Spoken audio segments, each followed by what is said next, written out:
Peace to the tribe. Peace to my immortals, Yawa. I wanted to come through, excuse me with the with story and on a folktale set to see where the frequencies, where the energies lie within the collective, within the immortal. So I'm kind of being called to share the stories that I am taking in real time. But right now I do want to take a moment to give thanks. I give thanks to my ancestors and angels, to my guides and to my guardians, to the divine seen and unseen. I give thanks to my most benevolent, honorable, and ancient spirit council, as well as my higher selves. I give thanks for that space. And I also would like to give high gratitude and honor to the ascending masters and those energies that are not only coming through, but are ushering in the ascending masters, the new breed, the new ancient ones, if you will, to this wave of this paradigm, to this existing paradigm now. So I give thanks for the space that is made there. Yawa, Yawa tribe, Yawa my immortals. Okay. On that note, I am looking to tap into the frequency of Sassafras, Cypress, and Indigo. This book, actually upon maybe my first or second day of becoming and being here, I was referred to these pages because I was told that my frequency lied within the pages. And another channeling that was coming through as well was that I had some energy, some older energy, if you will, kind of like grandmother energy that was attempting to come through and give me message. And I wasn't exactly sure where to receive that. And when I opened the pages of this book, I did indeed receive the messages that that divine feminine energy that was once here before and has passed on, the forgotten, if you will, was attempting to bestow upon me. So I definitely give thanks for that. And I want to intro you to a few pages, excuse me, of what I was introduced to.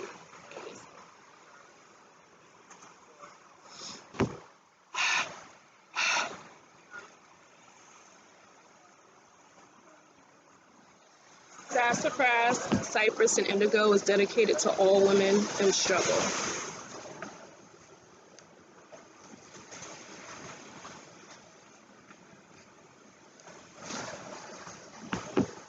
Where there is a woman, there is magic.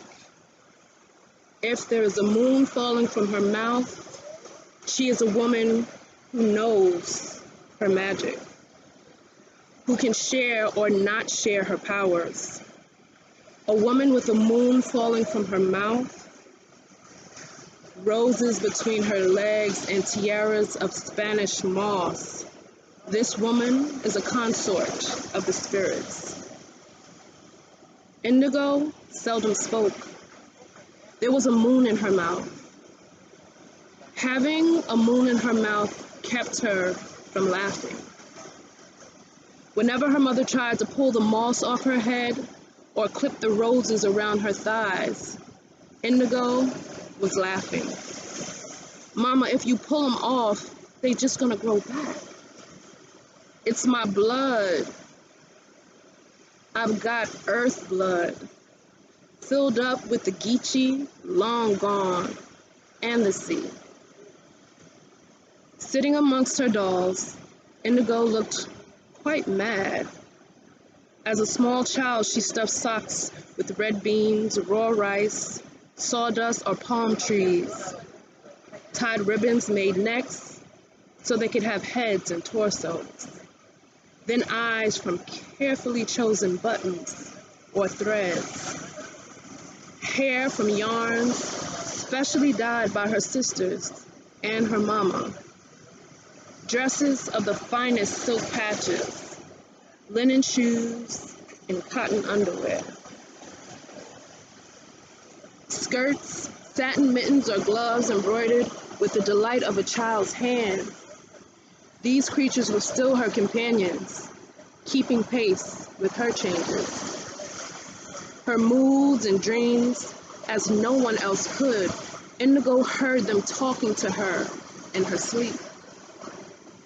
Sometimes when someone else was talking, Indigo excused herself. Her dolls were calling for her. There was so much to do. Black people needed so many things. That's why Indigo didn't tell her mama what's all she discussed with her friends. It had nothing to do with Jesus, nothing at all. Even her mama knew that. And she would shake her head the way folks do when they hear bad news, murmuring, "Something's got a hold of my child. I swear, she got too much South in her." The South in her. The land and salt winds moved through Charlotte's streets as if she were a mobile sapling with the gait of a well-loved colored woman whose lover was the horizon of any direction. Indigo imagined tough wind, winding branches growing from her braids, deep green leaves rustling by her ears, doves and macaws flirting above the nest. They'd fashion in the secret, protected Nietzsche's way up in her headdress. When she wore this Carolinian costume, she knew the cobblestone streets were really polished oyster shells, covered with pine needles and cotton flowers. She made herself, her world, from all that she came from. She looked around her at the wharf.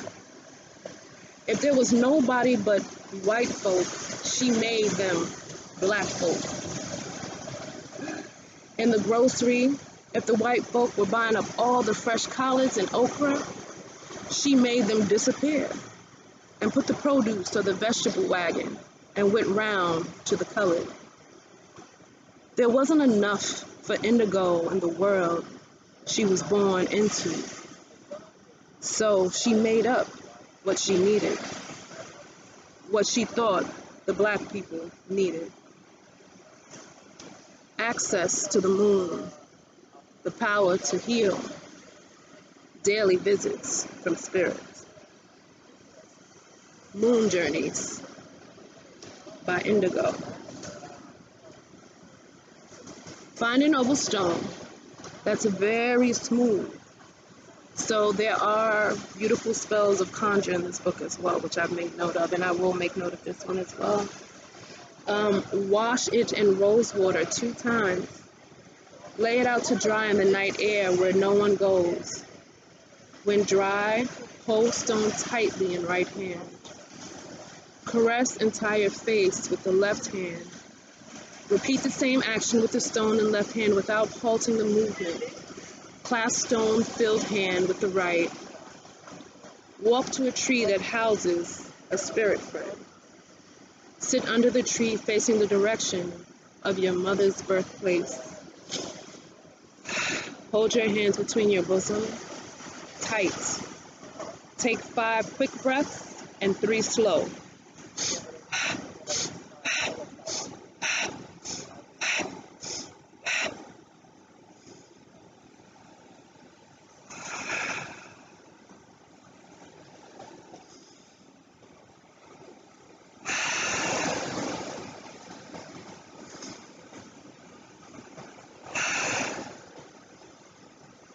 Close your eyes. You're on your way. Moon journey.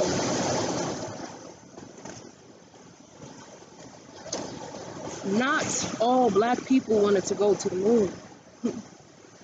but some did.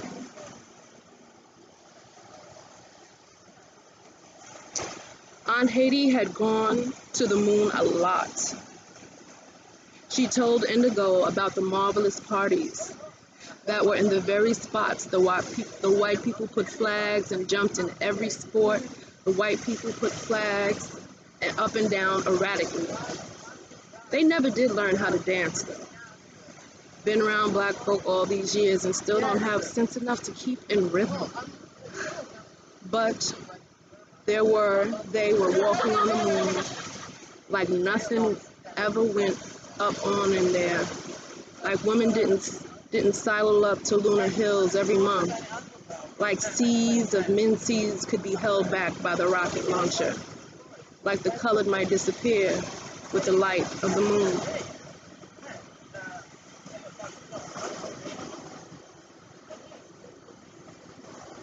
We ain't going nowhere, are we? Indigo sat some of the dolls on the inside of her thigh. Her very favorites, she sat on her lap. Indigo had made every kind of friend she wanted. African dolls filled with cotton, root bark, so they'd have no more slave children. Jamaican dolls in red turbans, bodies formed with comfrey leaves because they had to work on Caribbean and American plantations, and their bodies must ache and be sore. Then were the mammy dolls that Indigo labored over for months. They were almost 4 feet high, with big gold earrings made from dried sunflowers and tits of unclean cotton. They smelled of fennel, peach leaves, wild ginger, wild yams. She still crawled up into their arms when she was unavoidably lonely, anxious that no living black folks would talk to her the way her dolls and Aunt Haiti did. Everybody said she was just too ordinary to hold a decent conversation, but that wasn't true. What was true was that Indigo had always had to fight Cypress and Sassafras just to get them to listen to her. They thought they were so grown, so filled up with white folks' ways. They didn't want to hear about the things Aunt Haiti knew. Indigo watched her mother over huge vats of dyes carrying newly spun yarn from the pots to the lines and back again. Sassafras throwing shuffles back and forth and back and forth. Cypress tying off cloth, carrying the cloth to the stairway where she began to a plaque the family was famous for. There was too much back and forth going on for anybody to engage little Indigo in conversations about the haints and the colored. If the rhythm was interrupted, Sassafras would just stare at the loom. Cypress would look at her work and not know where to start or what gouge her stitches were. Mama would burn herself with some particularly tainted boiling water. Everybody would be mad and not working. So Indigo was sent to talk to the dolls. All the dolls in the house became hers. In the world, Sassafras wandered in her weaving, and those Cypress conjured through her body were lost to Indigo, who handled three-way conversations with her cloth companions all alone. A girl child with her dolls is unlikely to arouse attention anywhere. Same as little boys with footballs or Davy Crockett hats. So Indigo would sneak from the place she'd been put, the corridor around the back porch, and take her friends out visiting. Old ladies loved for Indigo and company to pass by. They would give her homemade butter cookies or gingerbread. They offered teas and chocolate, as well as the scriptures and the legends of their lives. Indigo only had colored dolls and only visited colored ladies. She didn't like Miss Fritz, who fawned over Cypress and Sassafras like they were most white. No, Mrs. Yancey, with a low, secret voice, and 17 million hundred braids was Indigo's friend. And Sister Mary Louise, who kept a garden of rose bushes and herbs, was Indigo's cut buddy, down to the Colored Methodist Episcopal Church. Streets in Charleston wind the way old ladies' fingers crochet as they unravel the memories of their girlhood. One thing about Charlestonians, females, is her way with little things, the delicacy of her manner, the force of ritual in her daily undertakings. So what is most ordinary is made extraordinary. What is hard seems simple. Indigo listened to their tales, the short and the long ones, with a mind to make herself a doll whose story was, or who could have helped out when her father died. Indigo had decided it was spirit of things that mattered, that humans come and go. Aunt Haiti said spirits couldn't be gone, or the planet would fall apart. The South in her. Rumor was that Miss Yancey had a way with white folk. They couldn't deny her anything. That's what folks said. That she must honey up to them. Leastways smile a lot. That was the only way the beautiful things she had in her house could be accounted for. Miss Yancey couldn't have brought such lace or the silver tea service. Imagine a colored woman having afternoon tea and crumpets with all of that silver. Indigo always carried her doll friend Miranda over to Miss Yancey's. Miranda had better manners than some of her other dolls. Miranda was always clean, too, in a red crazy pinafore, and small black sandals. Indigo let Miranda use her parasol to protect her from the sun. What proper young woman would have come visiting faint and perspiring? Only some of Indigo's more country dolls would have marched to Miss Yancey's with the outdoors all over them. Indigo walked up to Miss Yancey's front porch, pulled her slip up, and fussed with the hair striking out of her braids. She rinsed her hands off, but redoing her hair for a short chat seemed to make too much of a regular outing. Besides, Miranda was really dressed up. Indigo had decorated her bonnet with the dandelions and sprayed some of her mama's perfume under her arms and behind her knees. When she was ready, Indigo rang the bell and waited. Sure enough, Miss Yancey was coming to the door. She wore slippers with the heels all beat down that made it sound like Bill Bojangles when he did the soft shoe. Opening the bright white door, while pulling the apron from around her neck, Miss Yancey bent down to kiss Indigo on the cheek. Now ain't you looking mighty fresh today, Indigo? And Miranda must be going to a social all decked out, huh? No, ma'am. We just thought we might want some company. I was talking to Miranda and she told me you were thinking of us real hard. Y'all come in and make yourselves at ease in the parlor. Miranda must got a second sense. She always knows when I want to see my little girls. Miss Yancey house smelled like collard greens and cornbread. Even when she fried oysters and made red sauce, Indigo nudged Miranda. Can you smell that? Miss Yancey's house smells good, doesn't it? Her house felt some good, too. There were so many soft places to sit and smell other things. Miss Yancey liked to make pillows.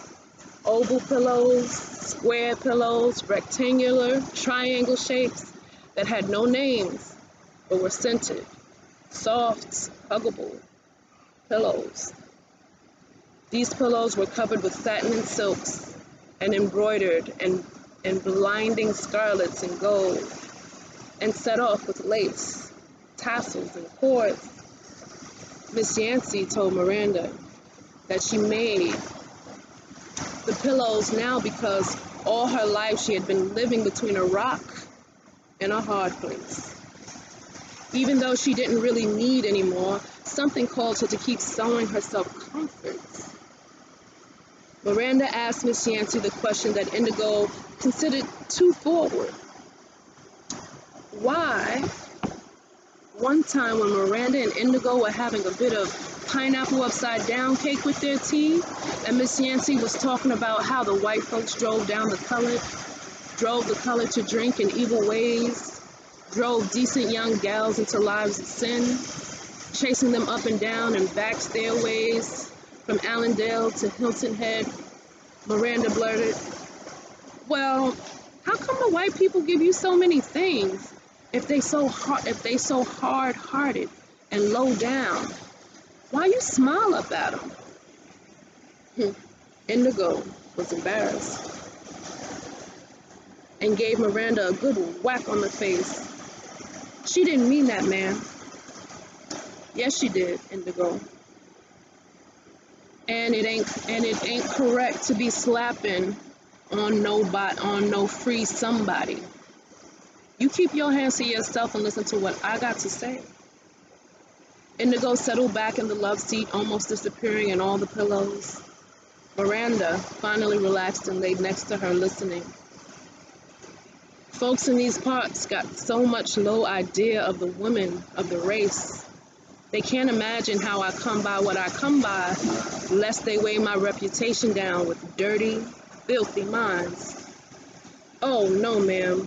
Didn't nobody say you did that." Indigo shot up in the pillows, dragging Miranda with her to Miss Yancey's lap. "That's not what I mean, sweetheart. Those be shooting words. I was suggesting that whoever be announcing that I grin up in the faces of these folks is out of their minds. All I do is go around the house. I be cleaning, waxing, dusting, ironing, sweeping, my regular chores. All if I come across something that I got a yen for, I say to the missus, I sure do like that. Then I stare at it, but with my eyes a little bit going down and in a crooked direction. I look at what it is I wanted and look back at the white lady. I tell my soul to get all in what I want. All in what I want. Next thing you know, that white lady can't think of no reason why she shouldn't have whatever that is. And she turn around asking me, don't I want it? And of course I want it, because I done put all my soul in it. And I gotta have my soul in order to come on back around here to my house. Indigo and Miranda thought about what Miss Yancey had said for days, but not really so much as they did about Miss Yancey and Miss Henderson, also known as Uncle John, the junk man. I'm gonna leave it like that for now, my immortals. That was just a quick insert from page 1 to 11 of Sassafras, Cypress, and Indigo.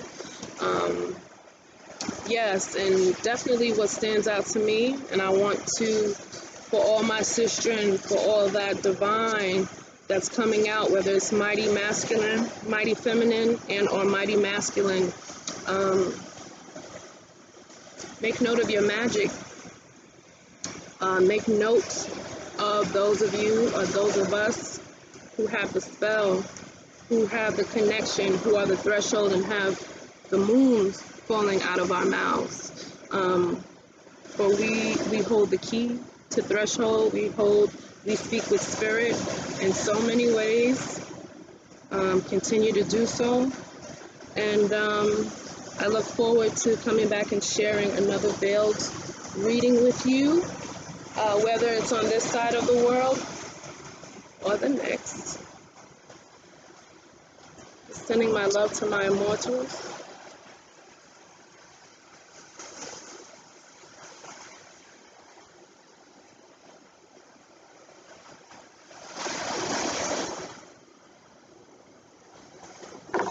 One thing I have realized about being in the space of magic is how powerful my own magic is, how to not deny that right, how to set frequency of any light and or shadow that comes into peace, sister, that comes into my space, that I am cultivator of light and dark, and I honor that space. I truly, truly do.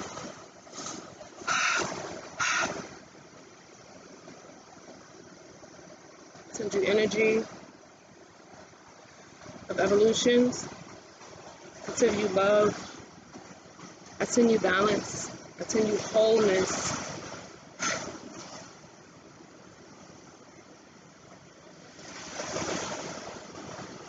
Y'all are.